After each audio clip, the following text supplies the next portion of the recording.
Hello, my friends. It is day 36 of 100 Days of Prayer, where we are focused on the theme of justice. And today I'll be praying from Isaiah 1:27. Zion will be restored by justice. Those who repent will be revived by righteousness. Let's pray.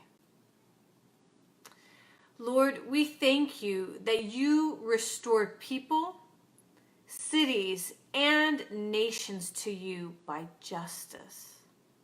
We thank you that in this Hebrew year 5779, that you are releasing your justice. We are excited and look forward to ourselves, our families, the church, and our nation being restored to you by justice.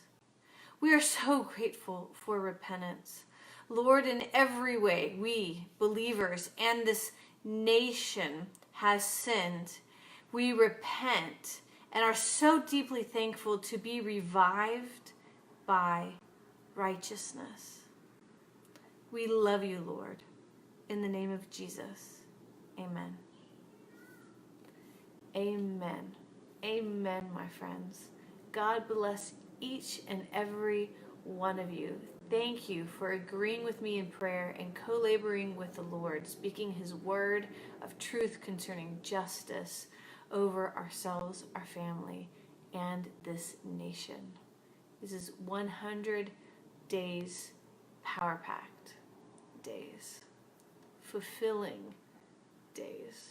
So God bless all of you. Take care.